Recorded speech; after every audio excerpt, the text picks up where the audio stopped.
selamat pagi Dr. Raududi sama Ibu Eklesia. Saya dari perwakilan tim Hujan. Ini saya akan mewawancarai Frater Noah mengenai tentang pedoman wawancara kita hari ini. Sedikit perkenalan tentang Frater. Perkenalkan diri saya, nama saya Frater Martinus Nohan Pradipta, biasa dipanggil Nohan.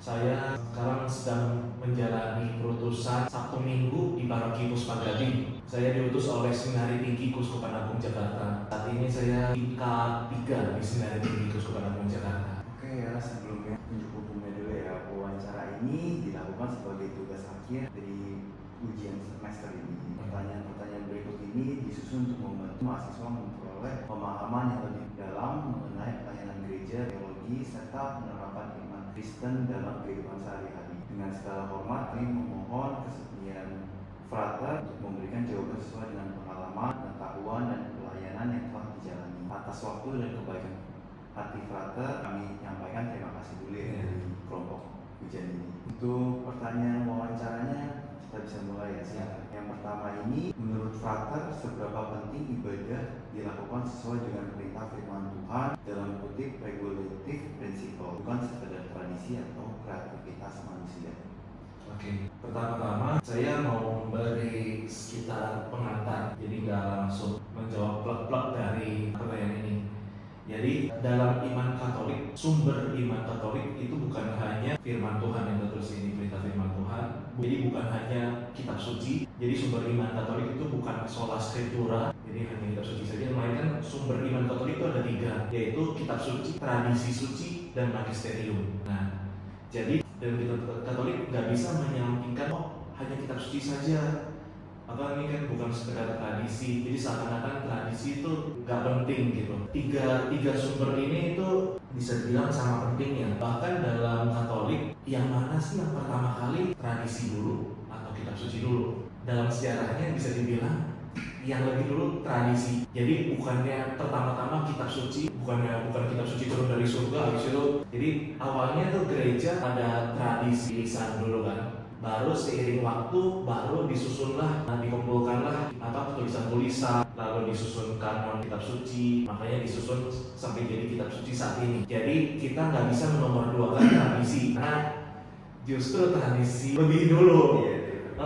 Akan tetapi kita bukan berarti kitab suci juga bukan berarti lebih nggak penting dari tradisi. Jadi dulunya ketiga tadi sama-sama penting, kitab suci, tradisi suci, sama magisterium itu wewenang mengajar gereja yang dipercayakan para rasul dan penerusnya kan. Karena kan kita tahu para rasul itu yang mengenal ajaran Yesus paling dekat kan. Nah, diteruskan sampai saat ini suksesi apostolik. Nah, tapi kan pertanyaannya, seberapa pentingkah ibadah dilakukan sesuai dengan firman Tuhan? Jelas penting. Jelas ibadah itu nggak boleh didasarkan pada seakan-akan kayak mengabdi kepentingan manusia, tidak boleh didasarkan pada kemauan dan kreativitas manusia semata, ya, tapi harus didasarkan pada sabda Allah juga, harus sesuai dengan firman Tuhan juga. Yang dijaga, yang berpangkal pada sabda Allah, sebagaimana dihayati dan diinterpretasikan dalam tradisi suci dan dijaga oleh magisterium. Nah, kenapa harus penting juga bersumber dari kitab suci? Karena diungkapkan siapa sih Allah. Karena kan tadi kan mengenai ibadat ya. Ibadat kan ya kita ibadat kepada Tuhan. Jadi Allah atau Tuhan itu siapa sih? Ya itu kan bisa kita perdalam di kitab suci. Nah, penting juga berangkat dari tradisi, karena dari tradisi gereja itu telah berabad-abad itu dipelihara cara beribadah yang diterima oleh para rasul gitu. Jadi kita bisa tahu cara ibadah yang benar dari para rasul, dari tradisi gitu. Jadi pusatnya, jadi ibadat itu nggak bisa ditentukan oleh selera pribadi atau inovasi manusia, tapi pusatnya itu pewahyuan Allah yang diterima, diwartakan, dan dijaga oleh gereja. Jadi itu kitab sucinya itu lebih ke arah mengenai siapa sih Allah yang diimani gitu. Bukannya lebih ke arah mengenai gimana struktur bentuk doa. Memang dalam kitab suci ada sih doa apa yang diajarkan oleh Yesus Bapa kami, seperti itu. Atau mungkin Salam Maria juga diadopsi dari ada malaikat Gabriel, kata-kata malaikat Maria, dan seterusnya. Dan juga kita bisa mengambil dari kata-kata Tuhan Yesus sendiri. Jadi kata-kata Tuhan Yesus nggak hanya Bapa kami kan, bisa banyak kan, bagaimana Tuhan Yesus. Nah itu juga bisa. Tapi lebih dari itu, lebih penting yang mengambil dari kitab sucinya itu bukannya bentuk kalimat doanya, itu juga boleh, tapi lebih ke arah kita berdoa tuh kepada Allah yang siapa sih yang kita imani. Ya pasti dalam kitab suci kita percaya kepada Allah Tritunggal Maha Kudus. Ya, itu sih. Untuk yang kedua ini, bagaimana Fata menjaga agar ibadah di gereja tetap berpusat pada firman Tuhan dan berlandasan ketaatan. Oke. Gimana agar ibadah berpusat pada firman Tuhan? Pertama-tama, ini kan cara untuk menjaga ya. Bagaimana menjaga? Gimana cara umat menjaga tetap berpusat pada firman Tuhan? Gimana umat bisa begitu kalau umatnya sendiri pertama-tama belum mengenal firman Tuhan kan? Ya pertama-tama juga penting pewartaan firman Tuhan ke umat, katekese. Jadi pewartaan firman Tuhan supaya umat itu mengenal firman Tuhan. Dari situ umat mengenal siapa Tuhan atau Allah yang diyakini. Nah lalu ketaatan sendiri bisa dua ya saya melihatnya. Pertama yang tadi sumber iman gereja kan Katolik ada 3. Yang tadi kan ada magisterium. Yaitu kita juga harus selain terus berusaha mewartakan firman Tuhan ke umat supaya semua umat itu tidak asing dengan firman Tuhan. Juga pentingnya ketaatan kepada magisterium gereja tadi. Ya, jadi kan gereja pasti mengajarkan, kan ada dalam katekismus gereja Katolik mengenai bagaimana berdoa. Nah, di situ kan kita bisa membaca di katekismus gereja Katolik bagaimana sih doa yang diajarkan oleh gereja. Nah, itu kan kita belajar ketaatan juga, ketaatan pada gereja. Gereja itu kita anggap sebagai istilahnya ibu kita lah. Gitu. Juga ketaatan itu dari sisi kalau kita sudah mengenal firman Tuhan, ketaatan kepada Kristus sendiri yang diimani. Jadi gimana kita mau meneladani Kristus gitu. Kristus sendiri taat sama Allah Bapa kan, taat sampai mati. Nah, gimana kita tuh menghidupi sabda Allah bukan hanya dengan kata-kata belaka, melainkan dalam tindakan kasih yang diteladani oleh Kristus. Begitu, makanya pentingnya taat menyadarkan diri pada ajaran magisterium gereja agar dalam membaca firman Tuhan juga kita tidak terjebak pada tafsiran pribadi, karena ketika kita membaca firman Tuhan kita bisa aja menafsirkan, tafsiran orang bisa beda-beda kan. Nah, gereja, ajaran-ajaran gereja, para bapak-bapak gereja, para tulisan para bapak gereja berguna untuk supaya kita tuh dalam membaca menafsirkan firman Tuhan tuh tidak tafsirkan sesuka hati kita lah gitu. Berarti basically simpelnya itu berpusat tetap dari diri kita sendiri juga ya, dari umatnya sendiri. Terus habis itu dengan cara seperti kayak kalau yang ketaatan itu juga gimana caranya seperti warganya kepada orang tuanya kan. Oh iya. Oke.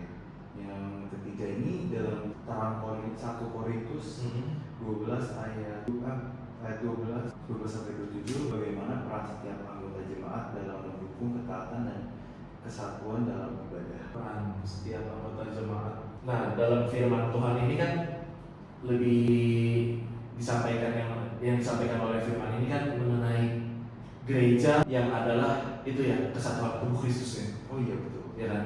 Jadi setiap orang memiliki ada karunia yang berbeda-beda namun saling melengkapi. Jadi tubuh Kristus yang membentuk gereja adalah tubuh isi Kristus. Pertama-tama kalau saya ya, dalam pandangan saya ada 2 hal yang saya mau sampaikan terkait ini. Setiap anggota jemaat tentu harus konstruktif pertama.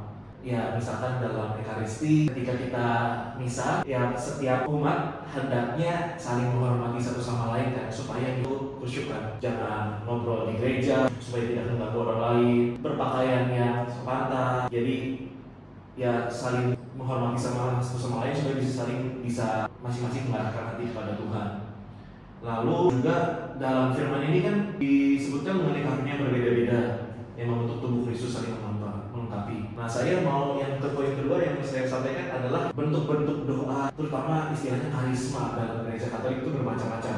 Pernah dengar misalkan ada yang karismatik, yang doa lebih dari nyanyian. Tapi itu kan karisma orang yang misalkan yang karismatik seperti itu. Tapi ada juga orang yang karismanya doa kontemplatif. Doa kontemplatif itu lebih ke arah doa dalam keheningan, jadi kalau dalam Katolik misalkan doa kontemplatif monastik para biarawan yang berdoa di biara-biara itu kan jelas istilahnya vibe berbeda ya. Satu karismatik, satu Merah-merah. iya, satu lebih ke arah mendaraskan mazmur 7 kali sehari di biaranya ada ibadat dari buku brevit, buku ibadat harian. Pernah gak mengikuti ibadat harian kayak ibadat pagi, laudes, vesper, dan penutup kompletorium para biarawan itu? Atau di KTG ini ada laudes, Marvin mengikuti laudes mungkin baru bisa mencicipi seperti apa sih sedikit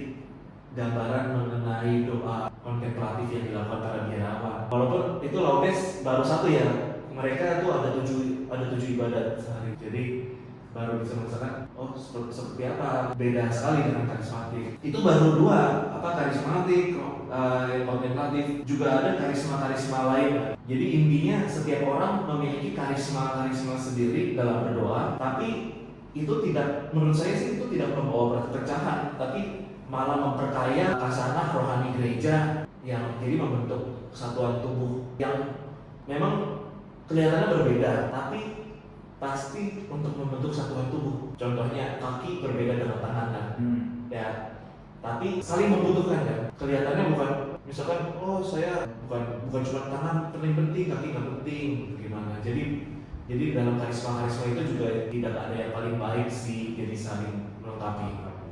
Yang keempat ini, apa tantangan terbesar yang Frater lihat bagi gereja masa kini agar ibadah tetap setia pada pola dan prinsip yang Allah perintahkan? Pertama pentingnya tadi dalam, kalau kita sedikit membahas tadi firman Tuhan kan, kita bisa menafsirkan sesuka hati, jadi kita bisa objektivisme dan relativisme. Di tantangannya itu sih. Pertama dalam menafsirkan Alkitab bisa menurut suka-suka sendiri tanpa mengindahkan ajaran gereja. Makanya itu kan tadi itu yang membedakan iman Katolik itu, kita sumber imannya 3 mengenai kitab suci. Lalu sekularisasi ibadah itu menjadi sekedar kegiatan sosial. Jadi ibadah kegiatan bisa untuk pergaulan, sosialisasi. Padahal kan itu dimensi horizontal kan. Ya penting juga kita saudara dengan tapi juga harus jangan lupa aspek vertikal. Makanya itu ya, kalau mau di analogikan, kalau salib kan ada vertikal dan horizontal, itu penting dua dimensi itu. Lalu juga pentingnya tadi kesadaran akan tradisi. Jadi jangan lupa bahwa iman Katolik berdiri di atas kesinambungan pewarisan iman para rasul. Gitu. Lalu juga ada tantangan lainnya, bisa aja tuh ibadah itu hanya mengikuti rasa emosi, rasa nikmat atau hiburan. Ya contoh sederhananya, kita berdoa hanya kalau kita misalkan butuh. Kalau kita lagi mood aja, menganggap Allah itu sebagai mesin ATM, kita nggak bakal datang ATM kalau kita nggak butuh duit kan. Jadi kita datang ke Allah, berdoa, ibadah itu hanya kalau ada maunya. Padahal ibadah kan lebih dari itu. Ibadah itu kan kalau unsur iman dan ketaatan, ibadah kalau menurut saya ibadah kan itu relasi ya, relasi. Jadi relasi kita dengan Allah bukan karena kita butuh sesuatu baru kita ibadah, tapi karena relasi itu. Saya ada analogi kekasih. Kalau kita mendapatkan hadiah dari orang yang kita cintai, kita tentu senang kan. Tapi kita senang itu apakah karena hadiahnya? Makanya kita bisa jadi jatuh karena itu kan. Jadi kita dekat kepada Allah karena kita cuma mau tadi kita apa yang kita butuhkan Allah berikan. Tapi harusnya kan relasi lebih dari itu. Kita bahagia bukan atas apa yang diberi, tapi ya itu Allah sendiri yang memberi siapa ya? Iya kan, gitu kan. Jadi sekalipun Allah itu nggak memberi apa-apa, sekalipun Allahnya itu sendiri, Tuhan itu sudah menjadi kebahagiaan bagi kita gitu. Menurut saya sih itu ibadah dalam relasi. Terus yang buat yang terakhir ini, apa harapan dan nasihat Frater agar gereja semakin mengalami kehadiran dan berkah Allah melalui ketaatan dalam ibadah? Pertama, yang tadi saya ulang lagi, pentingnya berpegang pada sumber iman Kristiani, khususnya gereja Katolik percaya bahwa sumber iman ada 3, kitab suci, tradisi suci dan magisterium.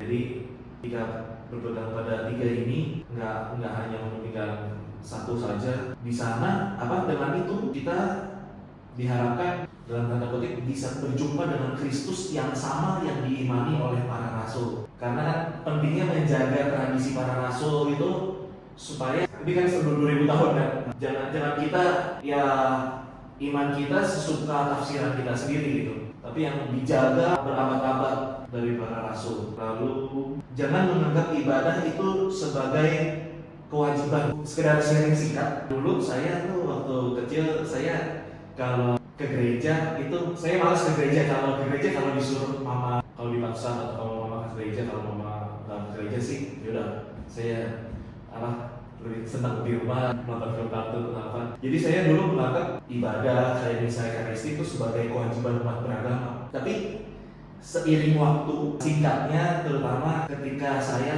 harus waktu itu lagi studi di tempat yang di sana gereja Katolik itu jarang. Nah, jujurnya dulu saya studi di negeri tirai bambu di China. Nah, di sana kan gereja Katolik itu sangat jarang ya. Jadi perjuangan saya kebetulan dormitory saya di pinggiran kota kan. Untuk gereja sedang itu ada di pusat kota. Untuk ke gereja waktu itu membutuhkan waktu 1,5 jam sekali perjalanan. Gitu. Jadi di total perjalanan bolak-balik itu lebih lama dari durasi misalnya gitu. Nah, cuman entah kenapa walaupun saya di sana tuh harusnya kan lebih lagi nggak ada yang nyuruh gereja. Tapi saya malah karena ada perjuangan. Jadi kadang-kadang kita kalau sesuatu yang terlalu mudah untuk didapat, nggak ada perjuangan malah kita kurang menghargai. Tapi kalau sesuatu yang kita susah untuk mendapatnya malah kita lebih menghargai. Lalu saya sejak itu menganggap ke gereja itu bukan kewajiban, tapi perjumpaan dengan Kristus sendiri. Jadi nasihatnya tadi hidupilah ibadah itu bukan sekedar kewajiban, tapi tanggapan terhadap Allah. Jadi perjumpaan dengan Kristus. Rasanya beda ya kalau kita misalkan mau bertemu dengan kekasih maupun rumahnya itu di Depok sekalipun pasti akan pergi ke jalan karena kan ada rindu kan. Nggak peduli seberapa jauh gitu. Yang tadi sudah ya, jadi yang bukan berdasarkan tafsir pribadi harus berpegang pada 3 prinsip itu. Paling yang terakhir ya, yang khas dari iman Katolik kan kita meneladani juga dari Bunda Maria. Kenapa ini penting? Karena umat Katolik pertama-tama tidak menuhankan Bunda Maria ya, tapi hanya meneladani, memberi contoh. Pastilah Bunda Maria itu kan model murid Kristus yang taat. Dan gimana Bunda Maria itu model dalam berdoa lah. Makanya itu nasihatnya penting meneladani Bunda Maria supaya gimana Bunda Maria ketaatannya. Pertama gimana dia menyanggupi menjawab iya terhadap rencana Tuhan untuk mengandung Yesus. Kedua juga gimana Bunda Maria taat dan setia sampai Yesus disalib, sampai Yesus diturunkan dari salib. Nah gitu, jadi meneladani Bunda Maria dalam ketaatan beribadah. Paling itu saja sih. Paling dari itu aja.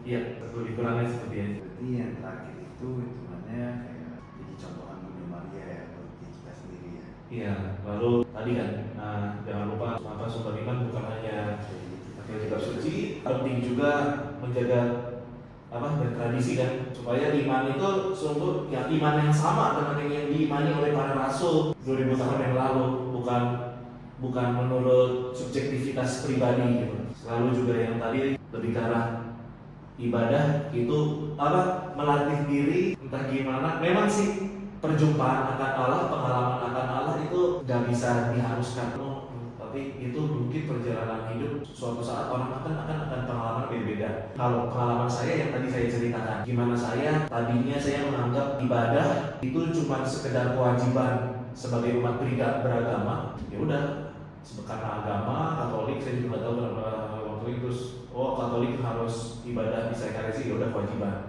Nah, saya mengalami dalam tanda kutip perubahan lah yang tidak terencanakan. Makanya kan itu pengalaman saya. Tiap orang kan pasti punya pengalaman beda-beda. Gimana mungkin yang tadinya menganggap ibadah itu masih kewajiban umat beragama, mungkin suatu saat entah karena pengalaman tertentu mungkin bisa dirubah Tuhan atau dicerahkan ibadah itu ternyata bukan kewajiban. Nggak harus kok. Jadi kita tuh setiap minggu tuh sebenarnya ada yang bilang kita sebagai orang Katolik harus ya ke gereja ke minggu. Kalau hanya kewajiban, keharusan itu menurut saya hanya buang-buang waktu. Jadi hanya datang ke gereja. Kenapa ke gereja? Ya udah, karena ini kan cuma keharusan, kewajiban umat beragama kan. Memang harus kan sebagai orang Katolik ini duduk kayak itu kan rasanya terpaksa, kayak siksaan. Apalagi kalau romonya khotbahnya lama, misalnya lama 2 jam atau gimana. waduh rasanya pengen cepat selesai. Dulu waktu saya kecil tuh seperti itu. Jadi tapi ya karena pengalaman hidup berubah rasanya ya kayak tadi perjumpaan dengan Kristus ibarat sebagai kekasih gitu. Berarti udah jadi kemauan diri sendiri. Iya, jadi kalau mau seperti yang tadi bilang mau bertemu kasih sejauh apapun saya akan pergi.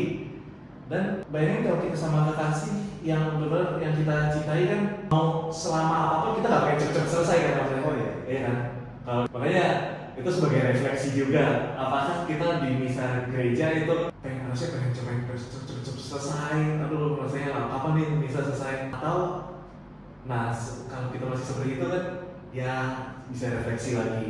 Atau karena kita nggak merasa bosen lama di gereja, lama misa, karena ya kita kan sebagai relasi dengan yang kasih kita nggak pasti betah kan harusnya gitu. Jadi itu dulu sih paling saya sampaikan. Berarti semua pertanyaannya sudah dijawab dengan baik ya dari Frater Nohan sendiri. Iya, lebih kurangnya seperti itu. Oke. Sekarang saya akan menutup sesi wawancara ini. Saya mau mengucapkan dari grup Hujan sendiri terima kasih sebesar-besar atas waktu serta jawaban yang telah Frater berikan. Semoga wawancara ini dapat memberikan berkah dan juga menambah wawasan kami dalam studi maupun pelayanan sendiri. Amin. Terima kasih ya. Terima kasih.